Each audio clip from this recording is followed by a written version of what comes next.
Is it possible for the closest person to be a traitor? It can't be. It can't be. April looked out to the window, tears streaming down her cheeks. It had been 6 months since her mother had left her at the orphanage. April was 7 years old, and she was childishly naive, waiting for her mum, who promised to pick her up in a couple of days. But time passed, and her mother didn't come. Maybe something happened to her, that's why she hasn't come. April looked for excuses. The girls who lived with April in the same room immediately said that her mum would not come back again, because this is an orphanage, and they don't bring children back after a couple of days. But April kept believing and waiting. She had been waiting until she left the walls of the orphanage, and now she had only one question.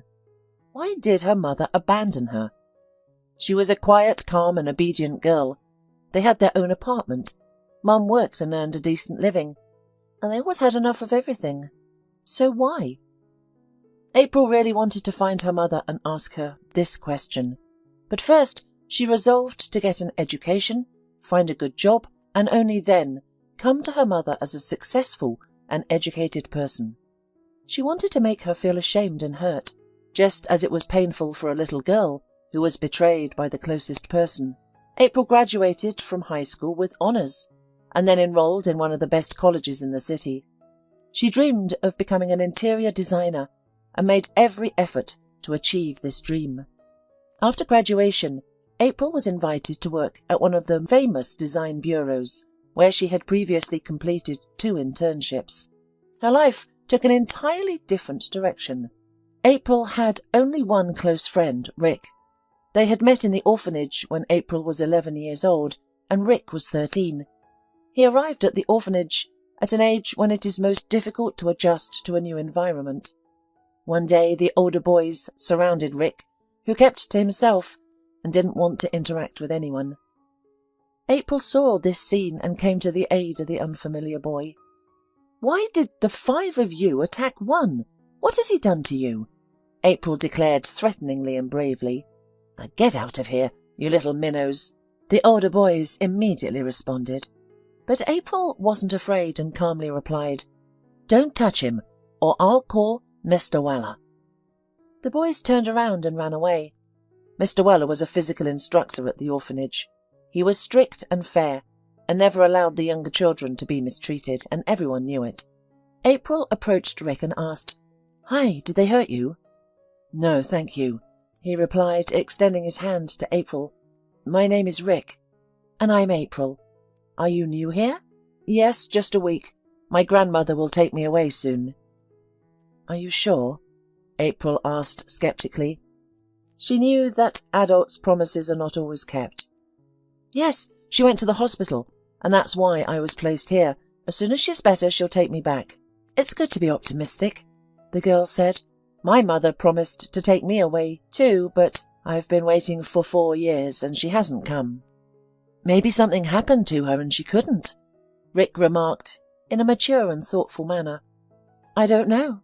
It's better to think that way than to think she just abandoned me," April sighed. "When I grow up, I will definitely find her and ask her." "And I don't even remember my mum. She and my dad died in a car accident when I was 2 years old. My grandmother took me in. We don't have anyone else." "That's sorrowful. I never had a dad either. My mum and I lived alone. Then Tom came along, and my mum spent all her time with him, but I didn't resent her. I would have agreed to anything just to live with her, at home." April had tears in her eyes. "I can't stay here, it makes me sick." "Let's stick together," Rick suddenly suggested. "It'll be more fun with the 2 of us." "Let's," April happily agreed. And from that day on they were always together, except during class time and bedtime. Rick learned to protect both himself and his friend, because many envied their friendship and tried to cause problems. But the children defended their relationship, even though it was challenging at times. Rick fought with boys because of April, while April fought with girls. However, eventually they were left alone. Rick's grandmother never came back for him because she passed away in the hospital. The teenager had a very rough time dealing with this event, and if it weren't for April, It's unclear how he would have coped. After Rick's graduation from the orphanage, April left alone, and those 2 years without Rick were perhaps the most difficult. She didn't want to communicate with anyone and withdrew into herself, eagerly waiting for him to come and visit her. Rick was only allowed to visit April on weekends, so the girl lived from Saturday to Saturday. Then came the college. First job. All this time, Rick helped and supported his friend. On the day of her 25th birthday, April woke up in a good mood. It's a good thing today is a day off. I can sleep and not rush to get ready for dinner, April thought, as she lay on the bed. Yesterday, Rick invited her to a restaurant to celebrate this day, and she had plenty of time to get ready. Suddenly the phone rang. "Good morning," an unfamiliar female voice said on the other end of the line. "Hello," replied April calmly. She wasn't intimidated by unknown numbers, as she could receive calls from clients whenever she wanted. "Aphrodite Cosmetic Salon congratulates you on your birthday and invites you for treatments. We are giving you a week's subscription. During this period, you can enjoy the services of our salon free of charge, regardless of your chosen service." "Wow, thank you so much. I didn't know you had such an option." April was very surprised. She had become a regular customer at this salon for 2 years, but hadn't heard about this offer. "This option is available only to our VIP clients, which you are. We are waiting for you at any time convenient for you." "Hey, that's a great gift. May I come in today? I need a manicure, a haircut, and even makeup." "Yes, of course. What time would be convenient?" "Let's make it 2 p.m. "Great. We'll see you at 2 p.m. Have a lovely day." What a gift! The day had started greatly, thought a happy April. And then came the congratulatory calls from colleagues. April couldn't even make it to the bathroom to wash up and take a shower, as the phone kept ringing. The final surprise came when the director called. "I heartily congratulate you on your birthday. I wish you good health, boundless energy, creative successes, innovative solutions, and great happiness as a woman. Since you are one of the best employees in our office, the management has decided to reward you for your excellent work and, in honour of your birthday, award you a 1-week trip to the sea.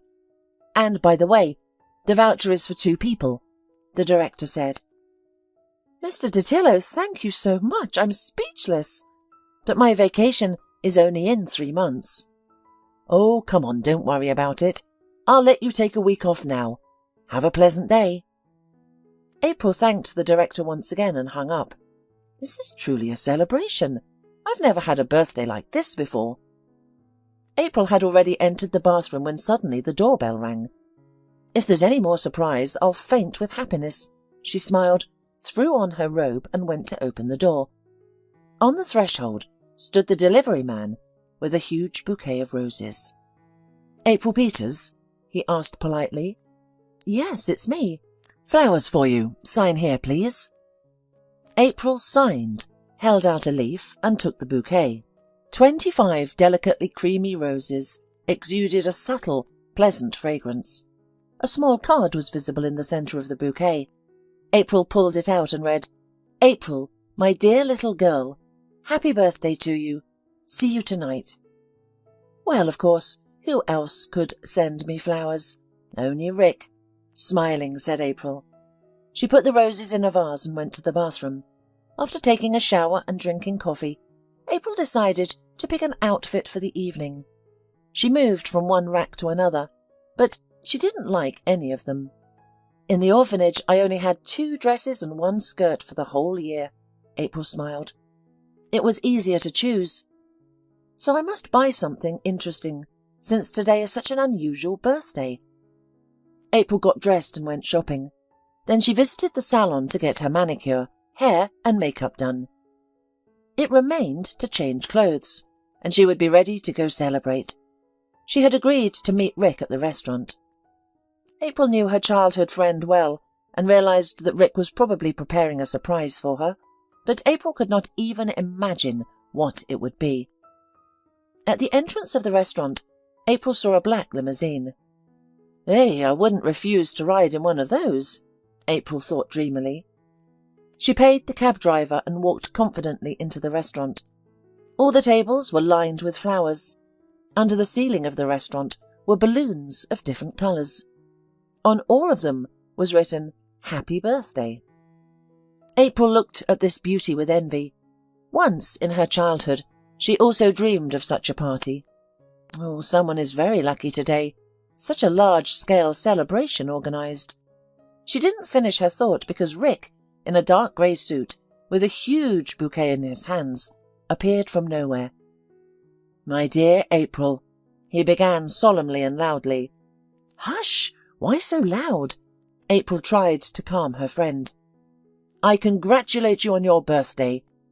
Ignoring the remarks, Rick continued. I want to wish you a real woman's happiness, great love, prosperity, and the fulfillment of your most cherished wishes. I have already fulfilled one of them. It's all for you. He spread his hands apart, showing that the restaurant belonged to April today. I remember your childhood dream of balloons, and now it's come true. I'm sorry I couldn't do it before. I didn't have the financial opportunity, but now I can do a lot. Tears flowed down her cheeks. April could not control her emotions. Rick, did you do this for me? Choking on her tears, April asked. Of course for you. You are the most dear person to me on this earth. Thank you. This is the best gift ever. April hugged Rick and unexpectedly kissed his cheek. No, it's not a present yet. It's just a decoration for it. Let's sit down. The gift is coming a little later. One more present? April was surprised. I'm so immensely happy. The waiter came over and poured champagne into glasses. Here's to you, dear birthday girl. To you, my Rick, you're a true friend. They drank the champagne and sat at the table. Rick discreetly waved to someone at the side, and the waiter came up again. He had a medium-sized box in his hands, wrapped in a festive package with a bow. Rick took the box and held it out to April. This is your present. Open it now, please. April, eagerly like a child, began to unwrap the gift. The layer of paper was replaced by a new layer. The girl couldn't wait to get to the gift itself. At last, she saw the oblong box, in which usually chains or bracelets were given. She looked at Rick and smiled, then opened the box. Inside was a beautiful gold bracelet, and on it was a ring. April looked at Rick. She was going to ask him something, but Rick beat her to it. April, my darling, there is no one closer and dearer to me than you. You are the best woman in the world. I love you. Marry me. April was glad she was sitting down, otherwise she would have surely fallen from shock. Rick, do you really mean it? I mean it with all my heart. Do you agree? I do. Hooray! She said yes! Shouted Rick to the entire restaurant, and the staff immediately burst into applause. Rick lifted April in his arms and spun her around the room. April was filled with happiness. She had always loved Rick, but she used to think it was just sisterly love. However, as the years went by, she realized she was mistaken. She was afraid to confess her feelings because Rick didn't show the signs of romantic interest, and she didn't want to ruin their friendship. Interestingly, Rick had the same thoughts. He believed April saw him only as a friend, and afraid of losing even their friendship, he kept his feelings hidden. And now they were laughing together at their past indecision and foolishness, discussing how much time they had wasted. Rick sadly stated, We lost so much time. Yes, April smiled, and it was all because we needed to talk. Let's promise to never hide anything from each other again. Agreed. After dinner, as they left the restaurant, a black limousine pulled up to the entrance. Are we going to ride in that? April asked, surprised for the second time that day. Of course, Rick replied, putting his arm around April's waist and leading her to the car. They drove around the city for about an hour before arriving at April's place. The night they had both secretly dreamed of for a long time. awaited them. 3 days later, the couple flew to the seaside. They spent the entire week walking and enjoying each other. It felt as if they had just met. The week flew by, and upon returning home, they immediately applied to getting married. Their wedding was scheduled for September the 20th, the day they first met at the orphanage. April felt truly happy, perhaps for the first time in her life. She prepared for this important event in her life. They had very few guests, some of April and Rick's colleagues, April's neighbour and her husband, and Mr. Weller, the only person from the orphanage with whom they had maintained a relationship. After the wedding, April moved in with Rick. Their married life was peaceful, without quarrels or scandals. April sometimes wondered if such happiness was even possible, because everything was just too good to be true. April and Rick had a dream of opening their own design bureau and working on projects from start to finish. So, finally, they took a risk and pursued their dream. Rick focused on calculations and house projects from foundation to roof, while April worked on interior design and project arrangements. The beginning was tough, with a lack of clients causing concern. However, the couple patiently waited for their breakthrough, and it came. They were approached by a well-known person who wanted their help in renovating and restoring his parents' summer house. The couple worked diligently, and within a week their project was approved. Suddenly, a thought struck Rick. "Listen, April, we can bring our projects to life by ourselves. We need to find a construction team to collaborate with us and move forward. What do you think?"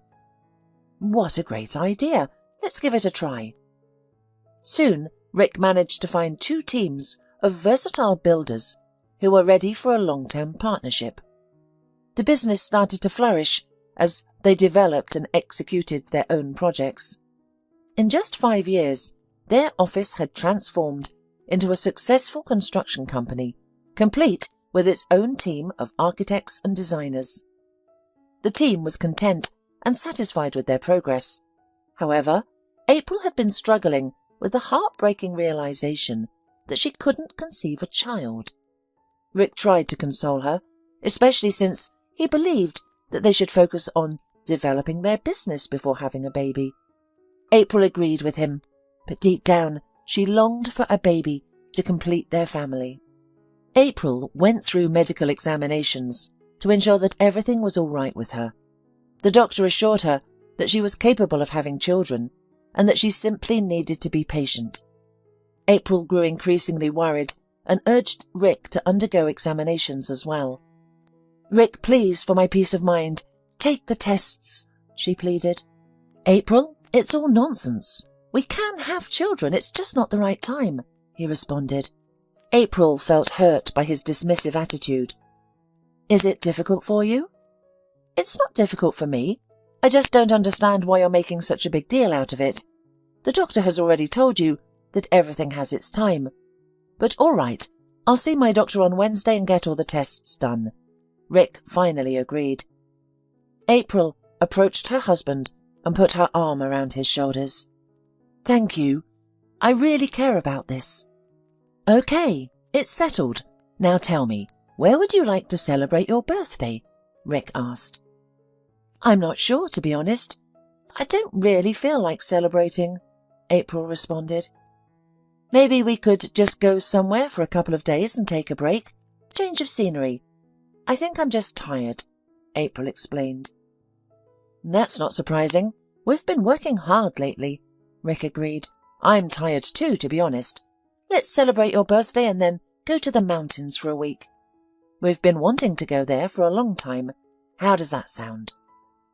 "I'd love that," April immediately agreed. Although April's birthday was still a few days away, neither she nor Rick could have anticipated what would happen on the eve of the celebration. That evening, after the work, they were driving home, discussing their future trip and the places they wanted to visit. While Rick had been to the mountain before and knew about the local attractions a lot, April had only dreamed of experiencing the beauty of this magnificent region in their country. "You can't imagine how beautiful it is there," Rick said. "You will really like it, and you will certainly regret refusing so many times. I used to refuse because it was so much work, you know, and now we can afford this trip, both financially and time-wise." "Oh, I can't wait for this trip. It's going to be very—" He didn't finish. A bright light and a heavy thump interrupted his words. Rick didn't even realize what had happened. He opened his eyes. There were the hospital walls around him, and a man about 45 years old with a plastered leg was lying on the next bed. "Oh, where am I?" Rick barely audibly said. "Oh, you're finally awake," smiled the neighbour in the ward. "We're in the hospital." "And my wife?" "I don't know anything about your wife. Just don't be nervous. The doctor will tell you everything." The man reached out and pressed the staff call button. Within a minute, a nurse came into the room. Seeing that Rick had regained consciousness, she called the doctor. "Hi, I'm Dr. Castillo. Do you remember your name?" he asked loudly. "Of course, my name's Rick. And please don't speak so loud like that. I have a terrible headache." "Do you remember your last name?" "Doctor, I'm not an idiot. I remember, of course. Mitchell is my last name. Tell me, where's my wife? What happened to her?" "You were in a car accident. Your wife is in the next ward. She's alive, don't worry." Rick breathed a sigh of relief. However, he didn't like the doctor's look. "She's alive, but what's wrong with her?" "Her injuries are more serious than yours. The impact was on her side." "Could you be more specific?" "Don't worry about her. It'll just take a long time to heal." "Well, thank God it's all right then." "Take care of yourself first. I won't let you get up today, but tomorrow you can visit your wife." "Wait, what's the date today?" "April the 20th. "It's her birthday! Doctor, please, let me see her for a minute." The doctor lowered his eyes and turned away. "Is something wrong?" "She is unconscious at the moment. There is no point in your visit, I'm sorry." "No, there is, you don't understand. She needs me more than ever. She'll hear my voice and wake up. We've been together since the orphanage. We have no one else but each other. Please let me." Rick was almost crying with hopelessness. The heart of the nurse, who was standing next to the doctor, couldn't stand it. "Dr. Castillo, can I take him in a wheelchair? I promise not more than 5 minutes. I'll supervise. What if she really does hear him and wakes up?" "All right, but only for 5 minutes," said the doctor sternly and walked out. Rick looked gratefully at the nurse. "Thank you so much for your support." "You're welcome. Your spouse is lucky to have such a husband. Not everyone would be so concerned and supportive. Believe me, I know what I'm talking about. I've seen a lot of it in my years here."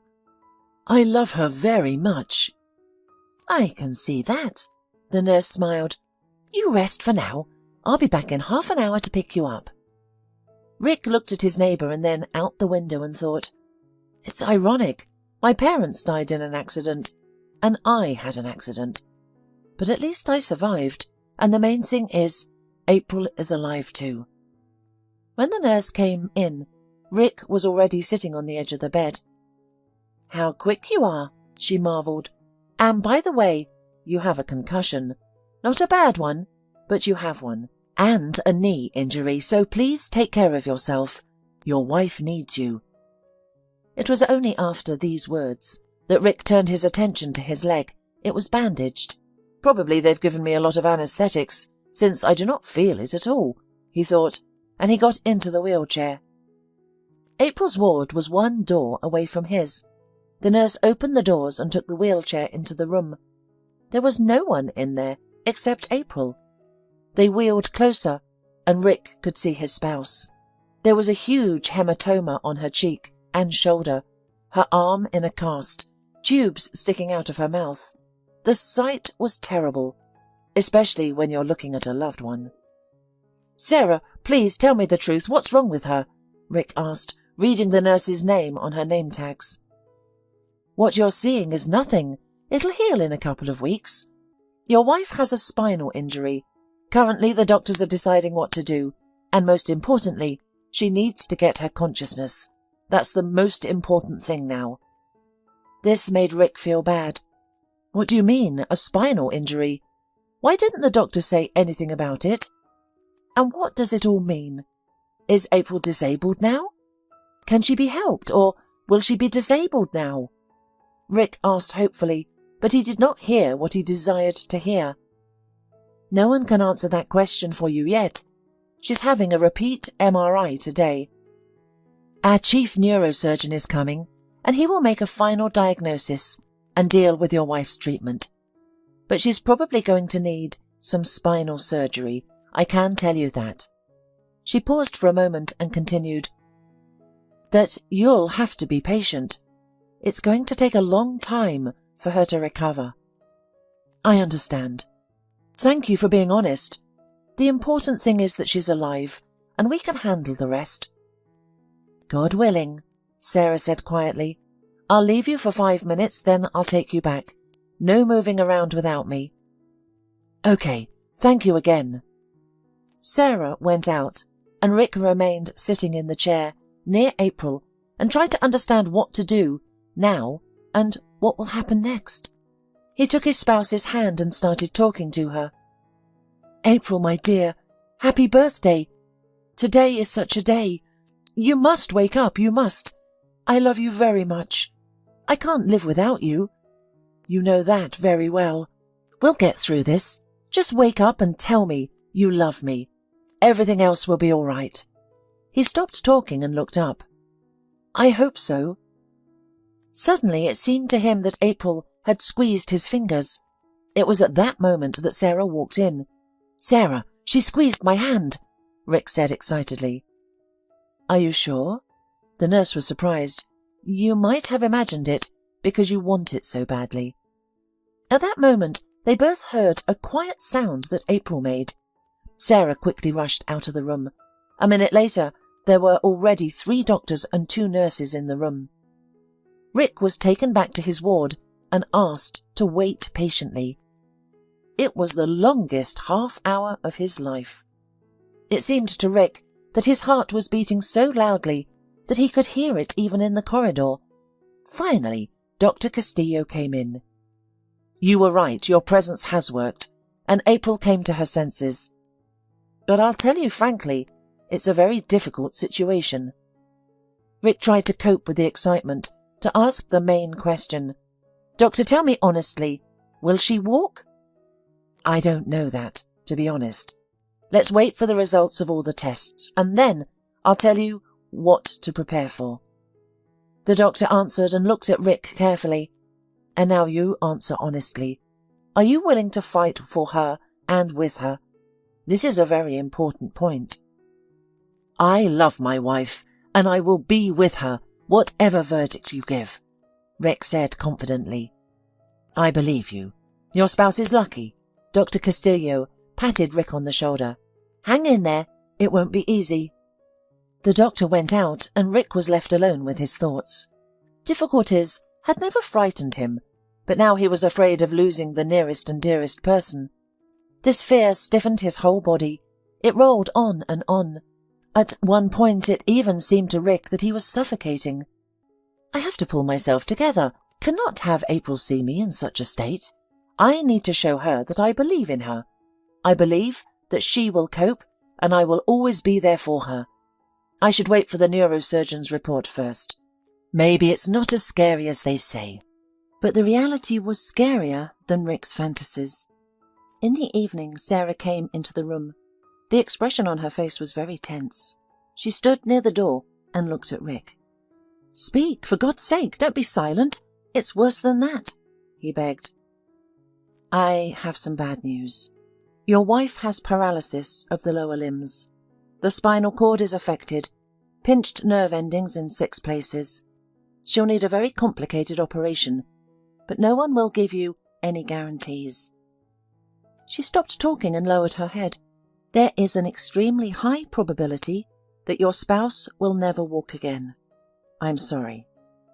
If he had been hit on the head with something heavy, the effect would have been less than what he had heard. Tears flowed from Rick's eyes. He didn't even expect them. The last time he cried was at the orphanage, where he once again fought over April. But now it was so painful that he simply could not help but cry. The next day he was allowed to visit April.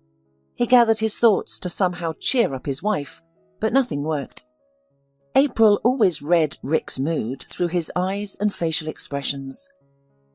The nurse brought Rick to April's room and left them alone. The woman looked at her husband with eyes full of tears.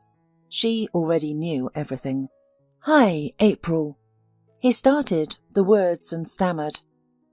"Hi," April said very quietly and turned away. Rick drove up to the bed and took his spouse's hand. "Honey, we're together. We'll definitely manage." He tried to cheer up his wife, but he himself did not really believe in his words. "Do you really think it can be fixed?" April questioned and looked at her husband intently. "Of course," almost confidently answered Rick. "You know, once long ago, I heard such a sarcastic joke. If a person wants to live, medicine is powerless." "You want to live, don't you? You're not going to leave me, are you?" April smiled sadly and turned aside again. "You know," she said somewhere to the ceiling, "it would be right for you to divorce me. I don't want to torture you. I don't want you to see how bad I feel. I don't want anything at all." "April, you're talking outright nonsense. I'm not going to divorce you. It's out of the question. That's the first thing. Second, we have enough money to make your life comfortable, even if you—" Rick hesitated, not knowing how much April is informed about her condition and prospects. "If you have to be in a wheelchair for a while." "For a while?" April suddenly got angry. "Rick, I'll be in this wheelchair for the rest of my life. And don't pretend you weren't told that. You know very well that I hate being pitied. I don't need your pity or sympathy. I need your love.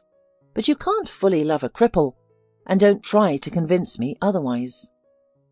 Rick took offence to her words. "So you mean to say that if I were in your place, you would leave me and divorce me?" April turned and looked at her husband. "Of course not." "Then why do you think I'm such a jerk?" The woman thought for a moment. Rick got angry too. "Who told you that nonsense? Do you mean that men can't really love, and all of us are traitors?" "That's not what I meant to say. It's just that men have certain needs, and they rarely stay faithful to one woman for long periods of time." "Don't speak for all men.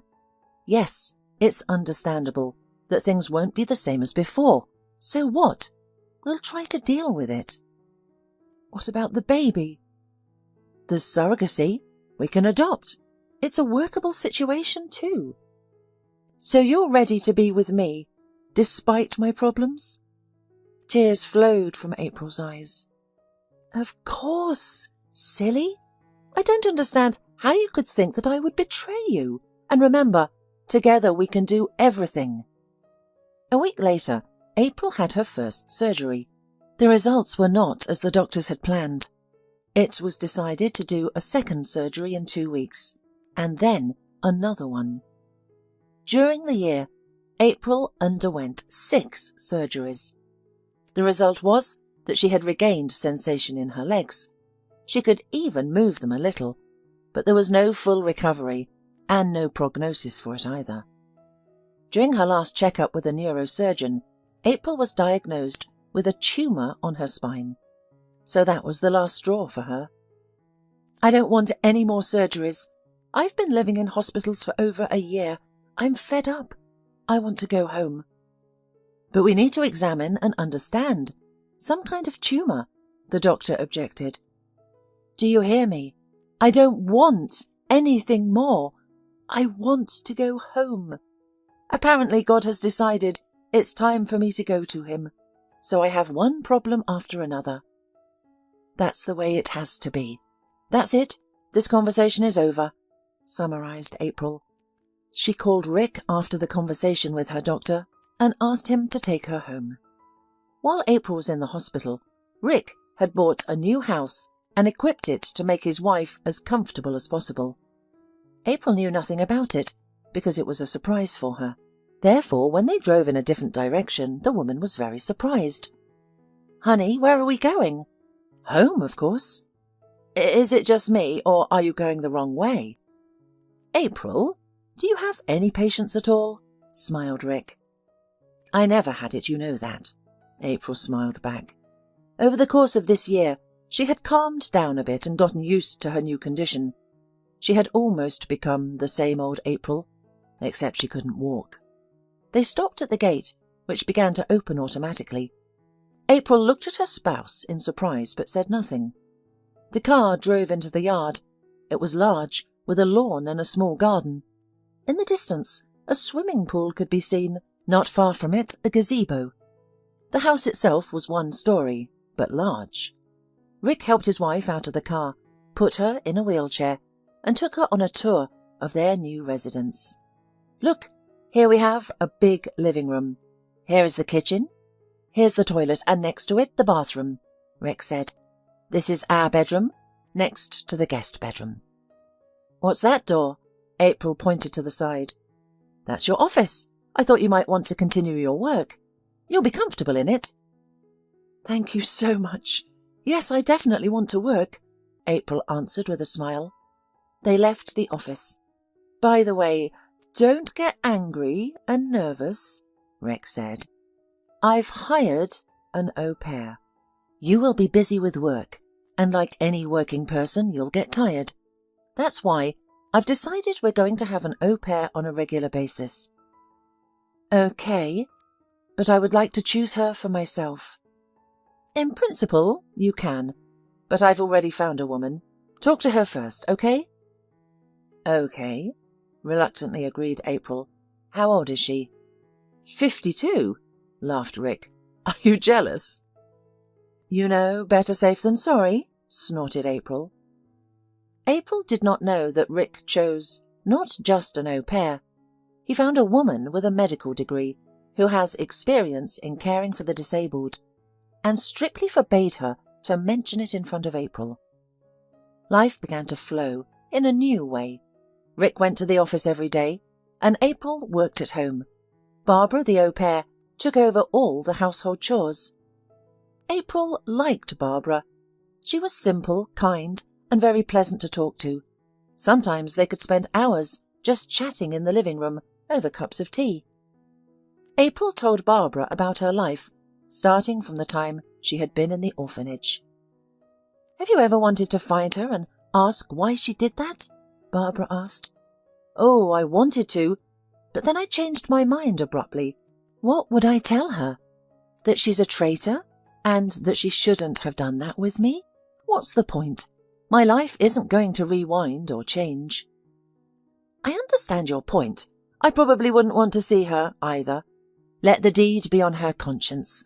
You know, April, I'm not a very religious person, but I believe that everyone will get what they deserve." 6 months passed after April returned home. One morning she woke up and felt very sick. April called Barbara. "Why don't we call a doctor?" Barbara suggested. "What's the point? They've already done all they can do." "April, I'm sorry, but you were wrong not to have your tumour examined. Maybe it's benign, and you could have just had it removed." "Barbara, I'm tired of these surgeries, procedures and rehab. I want to live at home for however long I have left."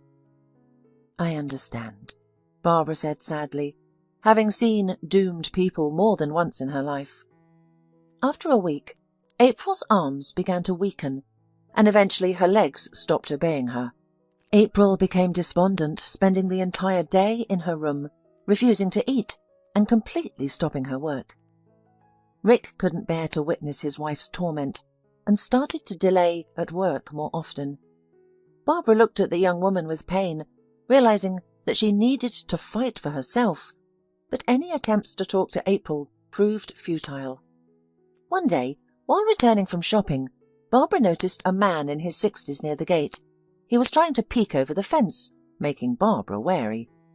This was an elite village, and strangers didn't walk around here. She looked at the man sternly and asked, "What do you need?" "Excuse me, do you live here?" the man inquired. "I work here. Who are you looking for?" Barbara responded. "I'm looking for April Peters. Does she live here?" Barbara was surprised. She knew that was April's maiden name. "Yes, she lives here. Why do you want to see her?" "Excuse me, have you been working for them for a long time? Could we talk? It won't take long, and I have no bad intentions." Barbara scrutinized the man from head to toe. He appeared intelligent and seemed unlikely to be a swindler. Intuitively, Barbara decided she could listen to him without any risks. "All right, let's go inside. The mistress is ill and she is relaxing now, so she won't come out." "Didn't you know about this?" "No." They walked into the kitchen. The man patiently waited as Barbara put away the groceries, maintaining silence. "Would you like some coffee?" "Yeah, I'd love some." Barbara brewed coffee for both of them and sat across from the man. "Well, what's so important and urgent that you want to tell me? By the way, what's your name?" "My name is Elliot." "Nice to meet you, Elliot. So, why do you want our April? She doesn't have time for guests right now." "To be frank, I'm her father," the guest revealed honestly and directly. Barbara nearly dropped her coffee cup from her hands. "Father? And where were you, father, when your daughter was in the orphanage? When she was suffering so much and needed a family? Where?" Wait, don't attack me. I only found out about her existence 2 months ago." "How is that possible?" "I'll tell you everything if you're patient, and then you can decide if it's my fault or not." "Okay, just keep your voice down, please." "I used to date April's mother years ago. I loved her deeply, but she chose another man. I didn't have the money she wanted, so she turned me down. I was devastated and decided to leave town to forget her as soon as possible. By chance I ended up abroad, earned money, and returned to the country, but not to my hometown. Instead, I settled in the capital and got a job at a clinic. I didn't mention that I was a doctor, specializing in rehabilitation. With my extensive experience, especially from Europe, they hired me without question. Then 2 months ago I received a call from my sister, who stayed in our hometown, informing me that Helen Peters, April's mother, was looking for me. I was very surprised, as we hadn't spoken since the day she drove me away. My sister tearfully asked me to get in touch with her. I took a vacation and went to see her. The man suddenly changed his expression, looking away from the window to hide the tears in his eyes before continuing. "She had cancer, she was dying, and she told me about our daughter. I was in shock, to be honest. But when she told me what she had done to our daughter, I was ready to punch her. I asked her, 'Why didn't you find me earlier and give the girl to me if you didn't want her?'" "And what did she say?" Barbara asked her question. "She said she didn't even think about it, but dying she decided to repent to me. She told me which orphanage she brought April to and asked me to find her and tell her that she regretted her action and apologized for her broken life." The man paused again. "Though I honestly don't know how such a thing can be forgiven." "It's a sad story," Barbara agreed. "What are you going to do now? Tell April the truth?" "Of course, that's why I was looking for her. I have no guilt towards my daughter. I knew nothing of her existence. I think she is an adult and will realize this. Do you think she will be glad to see me?" "I don't know. Honestly, she doesn't want to see anyone at all right now." Barbara told Elliot everything she knew about what had happened. The man's face changed its expression a couple of times, and after the whole story he asked, "May I see her?" "Elliot, I think April needs to be prepared somehow." At that moment a call came from April's room. "Barbara, call a doctor, I don't feel well at all." And then Barbara decided to take advantage of the situation You know, I broke our agreement about not involving myself in your health. I'm sorry, but my brother is here now, and he's a rehab doctor. Might he see you first? I don't care. Call him. Barbara ran out and called Elliot, warning him not to introduce himself as her brother. Why? April's father didn't understand. Listen, if you want to help your daughter, then do what I tell you. Elliot entered April's room.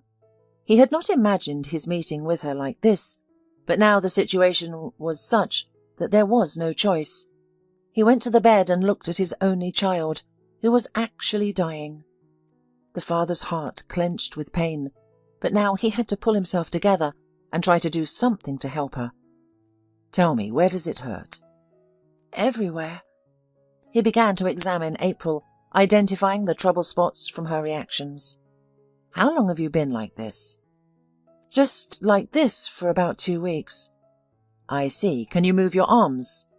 I can a little. Do it now, please. April moved her arms. Can you lift them? I'll try. April lifted her arms up, but immediately dropped them helplessly to the bed. Your hands are numb, so you can't hold them up? Yes. What about your legs? Can you feel them at least a little? Was it like this right after the accident? Barbara tensed up, anticipating that April might question how he knew. Barbara decided to come to the aid of her brother. April, I'm sorry I told him everything. It's okay, Barbara. It's not a big secret. April turned to her father and answered, I didn't feel it at first. Then, after several operations, I even tried to walk with a walker. And then they found a tumour in my lumbar region, and my legs stopped working every day. Now I practically can't control them anymore. Elliot looked at Barbara in surprise, then at his daughter and asked, So you were able to walk after the operation? Did I get it right? Yes, that's right. With difficulty, slowly, but I could walk. May I see your back? Yes, of course. Barbara helped her to turn on her side, but Elliot asked her to lie on her stomach. He examined his daughter's back for about 20 minutes, pressing somewhere, checking sensitivity, examining the tumour on her lower back, and suddenly said, I can help you. You'll walk if you trust me and have patience. Barbara almost fell over in surprise. April turned sharply to her side and said, You see, you can do it yourself, without Barbara's help. Listen to me cautiously. You need a good course of chiropractic massage, special exercises, some medication, and a wagon load of patience. And I promise you, you will walk. I'm sorry. What's your name? Santa Claus? April sneered with obvious disdain. The doctors told me there's no chance of walking again, and practically no chance of survival either. Why are you mocking me with false hope? I wasn't mocking you in any way. I stand by my words. You can read reviews about me on the website of the clinic where I work, and to avoid baseless claims, I'll do something now, and you'll see what happens. Do you trust me? Let's do it, April defiantly replied. Elliot leaned over and pressed something under April's knee. She felt a jerk in her leg and burst into laughter. It tickles, she exclaimed, realizing that she hadn't felt a tickle in a long time. How did you do it? It doesn't matter. Do you believe me a little now? The man smiled at her.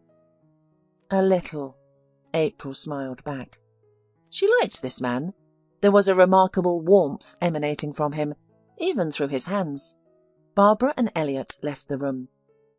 Did you tell her the truth? Barbara asked. And do you think I could lie to my own daughter? I don't know. This is the first time I've seen you. I understand. I'm distrustful too. Elliot smiled. I will come tomorrow at 9 o'clock.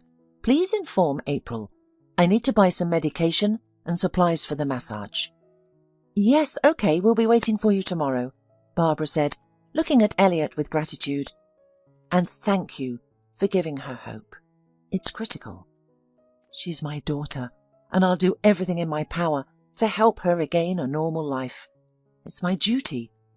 He left, and Barbara returned to April's room. "Do you think he'll be able to help me, Barbara? Somehow I want to believe him."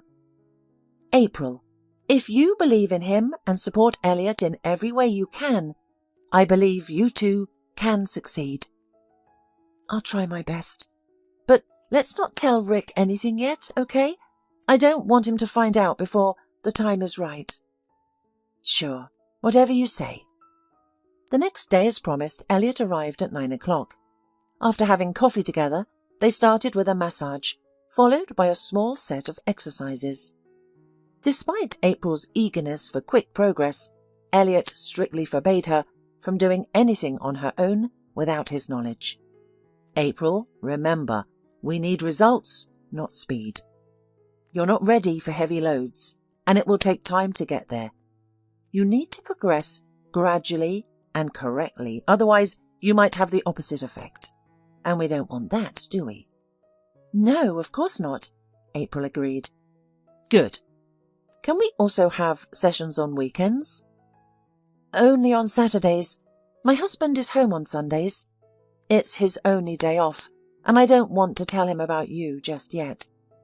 "Okay, here's the plan then. On Sundays, you'll have sessions supervised by Barbara.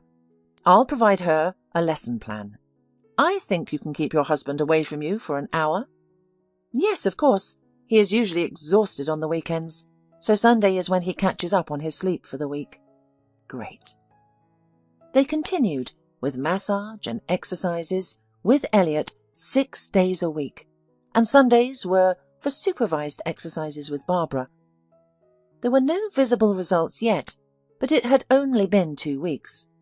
April could see the strength gradually returning to her arms and legs, and her mood was improving. However, she was frustrated with her relationship with Rick. He was staying at work later and later, and today he even stayed overnight.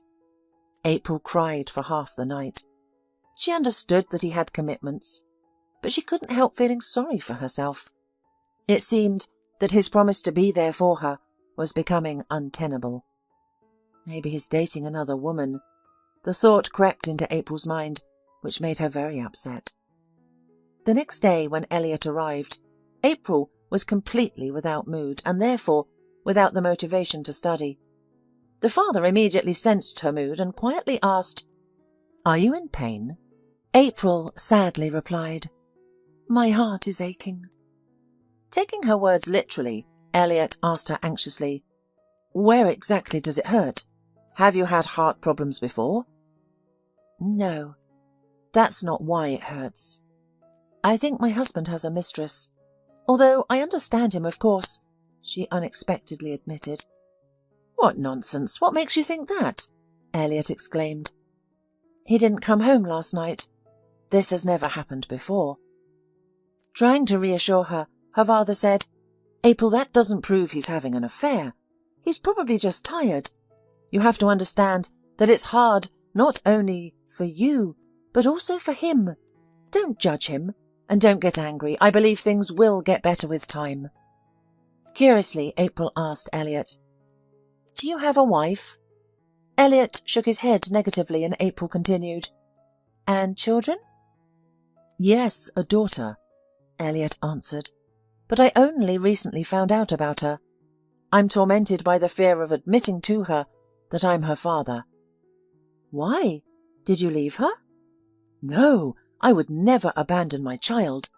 Her mother didn't tell me that she was pregnant when we broke up. I left town to forget her, and then years later, I found out that I had a grown daughter." "Then you definitely should tell her. Do you know where she lives?" "Yes, but I'm afraid." April insisted. "I think you should do it. I didn't know my father, don't even know who he was. But if he knocked on my door right now and said, 'April, hello, it's me, your daddy,' I'd be jumping up and down." Elliot took a moment to gather his thoughts and then walked towards the door, saying, "Wait a minute, please." With his heart pounding in his temples, Elliot walked out the door, thinking, "It seems that my blood pressure is now 200 over 150, but I must act. This is such a chance." He knocked confidently on the door, opened it and entered the room. "April, hi. I'm your daddy." April was stunned, looking at him. They stared at each other in silence, and didn't dare to break the silence. Elliot was waiting for any reaction from his daughter, while April couldn't believe what she was hearing. Tears streamed down her face as she asked, "Are you really my dad?" Elliot approached the bed, sat down in a chair and retold the story of his life. When he finished, April simply said, "You have no idea how glad I am that you were found. I wanted to find my mother, but then I changed my mind. But having such a wonderful father, I couldn't even dream of it." They continued talking for a long time, each sharing their life stories before this meeting. April proudly listened to her father's tales of success and accomplishments. Her father listened tearfully to the story of his daughter's life. They had so much to talk about, and no one interrupted them. After that day, April became even more obedient, diligently following her father's recommendations. Now she had no doubt that she would recover, because she was being treated by the best doctor, who was more interested in her recovery than all the other doctors combined. The sessions went on for a much longer time. Father and daughter couldn't get enough of each other. They even called each other in the evenings and had long conversations on the phone or through Skype. April was going to tell her husband, but she still never got the chance. Every day, by the time he came home, April was already asleep. Her classes had been exhausting, and she typically fell asleep around 10 o'clock in the evening. Her father believed that this was a good thing, as he considered sleep to be the best medicine for her body. It had been like that for almost a month. That day, Rick arrived at the house around 11 o'clock. He was sure that everyone was asleep, but upon entering the house, Rick overheard April talking to someone. "This is very strange. Why is she awake? And who could be visiting so late?" wondered Rick. He moved closer to the door and listened. "I am very grateful to you," April said to someone. "I don't know how I would have coped without you. You came into my life at such a good time." "Stop thanking me. I love you, and I'm doing everything possible to make you feel good," replied a male voice. "They're talking on video," Rick guessed. "What time will you come tomorrow?" April asked. "Tomorrow I need to buy something else for you. I'll be later. Maybe I'll arrive around 10 or 11:30. Now get some rest. It's late. Good night. I'm sending you a hug." "I love you. Good night," April calmly responded. These words sent a shiver down Rick's spine. "And I love you. See you tomorrow," replied the man's voice. Rick was furious.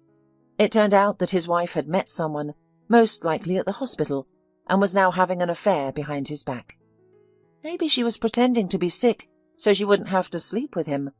And even Barbara knew about it, while he was the only one who had been played for a fool. Rick walked over to the bar in the living room and poured himself some wine. He rarely drank, and when he did, it was only light drinks. His thoughts were jumbled in his head.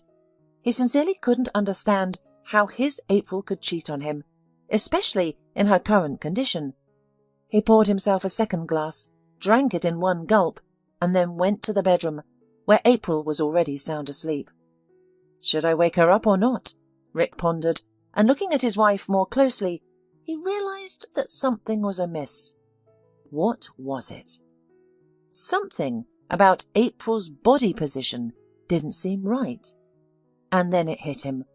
April's right hand was above her head on the pillow, but that couldn't be. She couldn't lift her arms. They were failing. So she had lied to him after all. Rick got furious and decided to catch them red-handed the next day. The next morning, as usual, Rick left for work at 8 o'clock. He informed Barbara that he would be late today and that she didn't need to cook for him. Barbara nodded in agreement and went to the kitchen. Rick glared angrily at the nurse. "She's probably laughing at me," Rick mumbled, getting even angrier. April woke up at 9 o'clock. She had a light breakfast with Barbara and waited for Elliot. Barbara was acting strangely today. "Barbara, are you okay?" April asked. "Yes, everything is fine. Why do you ask?" Barbara blushed slightly. "I don't know. You seem different today." "You've imagined it," Barbara initially replied, but then she sat down on a chair and suddenly confessed, "April, you know, I like your father. Whenever I see him, I feel shy and nervous." "But that's great. What's wrong with that?" rejoiced April. "What if he has someone else? I don't want to interfere in someone else's family." "I'll find out." April winked and smiled. "Thank you very much, but don't give me away." Barbara got nervous. "Come on, how could you? It's women's solidarity." April smiled again. She was in a good mood. The result of the lessons with her father was visible. April could already stand on her feet and even take a few steps with the help of a walker. Yes, running is still far away and unlikely to be possible, but at least something.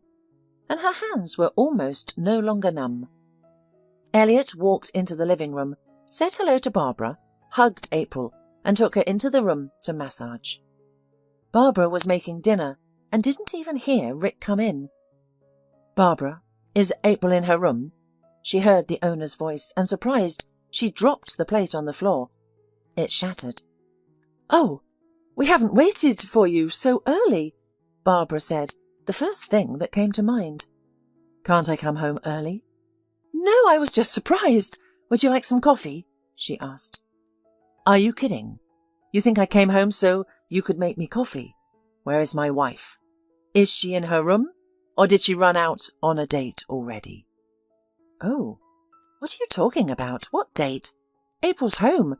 But you've got it all wrong, apparently," Barbara said to Rick's actual back. But the man heard nothing. Anger and even rage seized him.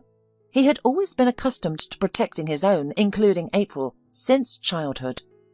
He tore the doorknob and saw a sight that made him feel terrible. Rick grabbed his rival by the shoulder, forcefully pulled him towards himself, and struck him in the face with his fist. Elliot was clearly unprepared for this and fell onto the bed from the blow. Rick wanted to pick him up and hit him again, but April shouted, "Don't touch my father!" It was as if a bucket of cold water had been poured over Rick's head. "Father? Where did he come from?" Rick asked, bombarding April with questions. "If you calm down, I'll explain everything to you now." It was only that Rick noticed that April herself was standing on the floor. "Are you walking?" "Just a little bit. If you don't keep beating my father, I'll walk more." "I don't understand anything," Rick barely whispered, realizing he had acted foolishly. "Dad, Barbara, have some coffee, please. I need to talk to my husband," April said. She leaned over to her father. "Are you okay?" "I'm fine. Teeth seem to be in place." Elliot smiled. "You didn't tell me your husband was so jealous." "I'm sorry. I didn't think it could happen myself." Elliot and Barbara left the room. April sat down on the edge of the bed and gestured for her husband to sit down beside her. She recounted the story of meeting her father from the first time he appeared in the house, that he was a doctor, and that he was helping April recover. "Why didn't you tell me about it right away?" Rick wondered. "I wanted to surprise you, first of all, and secondly, I wasn't sure what the outcome would be. I didn't want to give you false hope." "What if I had hit him harder? Did you think about that?" "How was I supposed to know what you had in mind?" "How did you even find out?" "Last night when I came in, I overheard you confessing your love to someone." Rick lowered his head. "And what was I supposed to think?" "And you immediately assumed I had a lover? In my condition? Are you serious?" "And you and I once agreed not to lie to each other and not to hide anything. I'm certainly wrong for hiding this news from you too, but I couldn't think you'd think I was cheating on you." "It doesn't matter what I thought. The important thing is that I was wrong." I'm sorry, please forgive me. I'm an idiot, but I have an excuse. I'm an idiot in love. You will forgive me, won't you? Sure, only you have to apologise to Daddy too. Of course, what's your father's name? Elliot. OK, let's go apologise. Rick took his wife to the living room. Elliot and Barbara sat on the sofa and drank coffee. I'm sincerely apologising for being so rushed in my conclusions, Rick said to Elliot. I didn't mean for our acquaintance to happen this way, but I didn't know anything about you and couldn't even imagine that you could be April's father. Come on, it's all right. It will heal before the wedding, smiled the father-in-law. Before the wedding? Marvelled April. Before my wedding, of course. I have never been married, by the way, Elliot smiled. How interesting, April smiled enigmatically. I hope you will invite us. Of course, if Rick promises not to fight, said the father, and everyone laughed. Will you invite me? Asked Barbara sadly and quietly. Of course I'll invite you. Don't worry. Elliot smiled and changed the subject of the conversation. April, we haven't finished with you today yet. Yes, Daddy, of course. Now I'll see Rick off and then I'll go back to the room. And you finish your coffee. In the evening, she arrived to the kitchen where it smelled very delicious.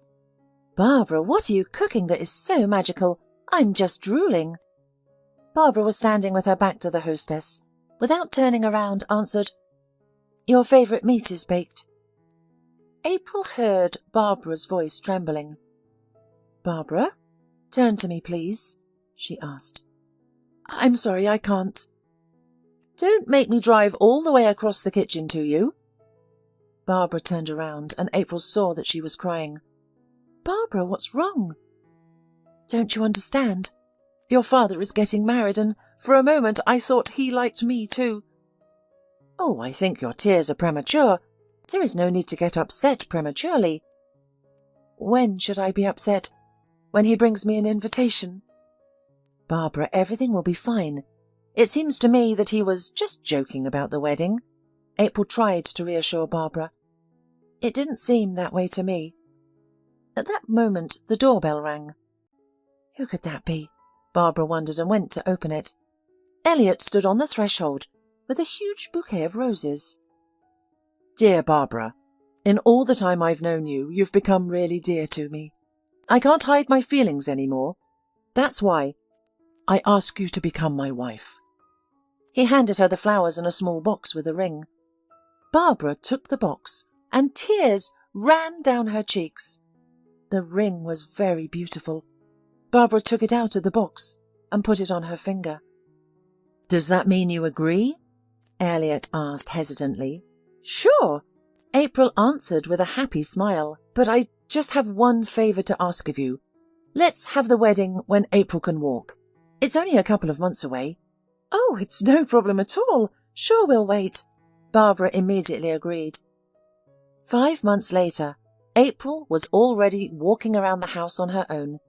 Not quickly, but without a walker, only with a stick. Elliot moved into his daughter's house and now spent even more time with his future wife. One evening, the men sat in the gazebo and talked. At this time, Rick was worried about one question. How did it happen that the doctors gave up, but Elliot brought her back to life?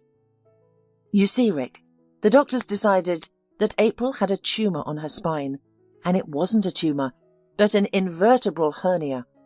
It can be removed with chiropractic care or with surgery. It was a trivial medical error.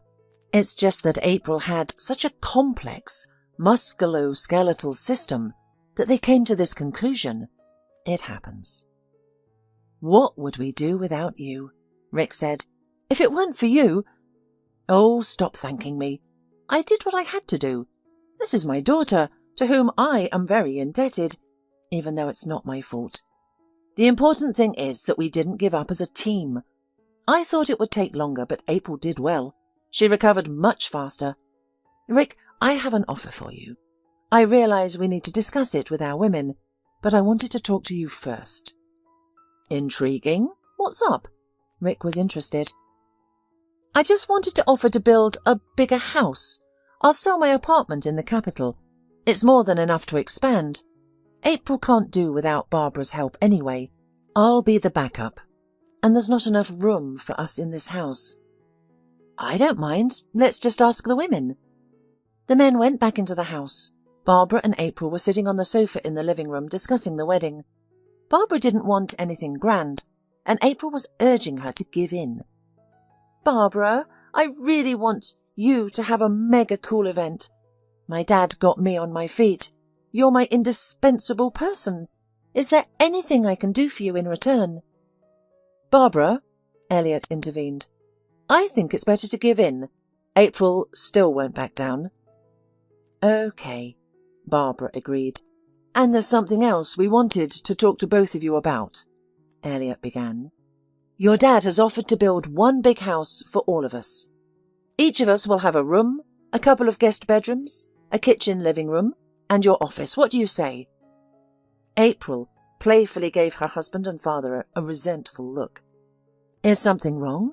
Rick tensed. It seemed to him that his wife didn't like the idea. Yes, April replied. When do you want to start building? Tomorrow, Rick immediately answered, if there are no objections. Okay, build. But in 8 months you'll have to rebuild, April calmly said and winked at Barbara, who already knew everything. I don't get it. Why rebuild? Rick was genuinely surprised. Because among the listed rooms, there is no nursery, smiled April. Rick looked at his wife incomprehensibly, then at Elliot, and shrugged his shoulders. Do you understand anything, Elliot? I think I do. In 8 months, I'll be a grandfather, and you'll be a father. Rick's father-in-law joyfully shouted. Tears came to Rick's eyes. April, is it really true? It's absolutely true. I was at the doctor's yesterday. April smiled. Rick ran up and hugged his wife. He was in a state of shock and couldn't believe what was happening. A year ago, it seemed to him that their happy family life was over and there would never be anything good again. But with the arrival of his father-in-law in their house, everything changed abruptly. A week later, Elliot and Barbara got married. They had their wedding in a small circle. Rick and April presented the newlyweds with a trip as a wedding gift. Barbara, who had never travelled abroad, almost fell off her chair. Why, it's so expensive, I'm embarrassed. Really? Rest. You still have a grandson or granddaughter to take care of, laughed Rick. While the newlyweds were away, April and Rick worked on a project for their big new house, but didn't start construction without the approval of Elliot and Barbara. When they returned, the project was approved and construction began. The house was finished just in time for the birth of the child. April gave birth to a daughter. They named her Hope, because hope had helped them survive everything that happened to them.